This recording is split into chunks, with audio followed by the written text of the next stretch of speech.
অনেকটাই আপনার কাছ থেকে জানতে চাই, এখনকার এই সরকারের ১ বছর হলো, শেষ হলো আসলে, ফলে সরকারের মূল্যায়ন নিয়ে অনেক কথা হয়েছে বা হচ্ছে।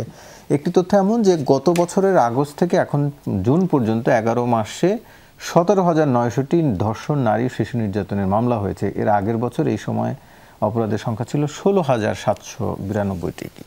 তার মানে যে বাজারে এক ধরনের কথা যারা বলতে চান আগেই ভালো ছিলাম, তাদের সেই কথাটি আরও বেশি যুক্তিযুক্ত হতে গেল বা প্রশ্রয় পেল। প্রথমত বিষয় হলো, প্রথমে তো আমরা আসলে প্রথম কিছুদিন মনে করেন যে এই সরকারকে নানানভাবে অনেকগুলো জায়গায় সাপোর্টই করা হয়েছে। যেমন আমরা জানতাম যে বাংলাদেশে পুলিশি ব্যবস্থা পুরোপুরি ভেঙে পড়ছে, বা এর আগেও যে খুব ভালো পুলিশি ব্যবস্থা বাংলাদেশে ছিল তা না, কিন্তু জনগণ আসলে কিন্তু পুলিশের বিরুদ্ধে যে রেবেলিয়ান, সেই রেবেলিয়ান ডিক্লেয়ার করে দিয়েছিল। কিন্তু আমরা কিন্তু দেখলাম গত ১ বছর গেছে এই সরকারের পক্ষ থেকে পুলিশ সংস্কার নিয়ে কোনো প্রকার কাজ করা হয়নি। পুলিশকে আরও বেশি মানবিক, আরও বেশি আধুনিক, কিভাবে একটা বাহিনী হিসেবে গড়ে তোলা যায়, যে এই বাহিনী অনেক বেশি প্রো পিপল হবে, সেই রকমের কোনো উদ্যোগ কিন্তু আসলে এই সরকারের পক্ষ থেকে আমরা নিতে দেখি নাই। ফলে এই সমালোচনা কিন্তু আমরা সরকারের রেগুলার করতেছি এবং আমরা এই ক্রিটিক্সটা করে যেতেছি।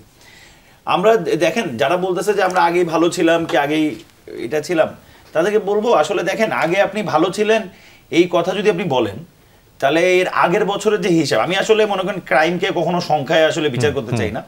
ক্রাইমের সবচেয়ে বড় বিষয়টা হলো, ক্রাইম আসলে একটা ক্ষমতার সাথে যুক্ত বিষয়।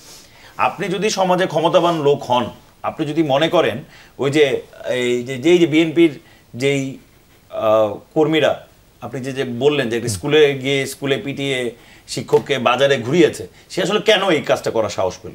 এটা কিন্তু বাজারের অন্য যে কেউ কোনোদিন করার সাহস পাবে না। সে পেয়েছে কারণ তিনি জানে তিনি ক্ষমতায় আছেন, তার ক্ষমতা আছে।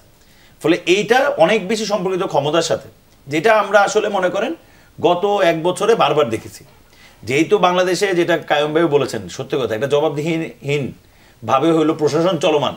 এই প্রশাসনে কে কি করে, কেন কি করতেছে, বা উপদেষ্টারাও যেই সিদ্ধান্ত নিতেছে, সেই সিদ্ধান্ত আসলে মানে মানুষের কাছে কিরকম, বা এটার প্রয়োজন কি অপ্রয়োজন কি, এই বিচার বিশ্লেষণ আসলে তাদের অনেক দুর্বল। ফলে যেগুলা ছিল ফার্স্ট ম্যান্ডেট, আপনার ফার্স্ট ম্যান্ডেট ছিল আপনার এখানে পুলিশের ব্যবস্থাপনা চেঞ্জ করে। আপনি ফেব্রুয়ারি মাসে নির্বাচন করবেন, গভর্নমেন্ট যে বলতেছে আসলে বাংলাদেশে পুলিশ আছে, বাংলাদেশে সেই পুলিশি কাঠামো আছে, সেটা তো আগের মতোই চলমান। আজকে রাতে যদি কোনো এক পুলিশের ওসিকে, মনে করেন আমার বাড়ি সুনামগঞ্জ, আজকে রাতে আপনি পুলিশের ওসিকে টাকা দেন, আপনার রাতের বেলা বালু তুলতে দিবে।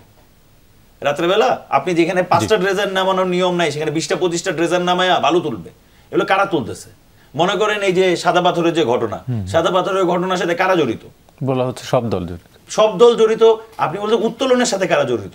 আপনি যে সমকাল আজকে রিপোর্ট করছে, কারা এটার সাথে জড়িত, কারা এটা করতেছে? কিন্তু এটা নিয়মতান্ত্রিক উপায়টা কি ছিল?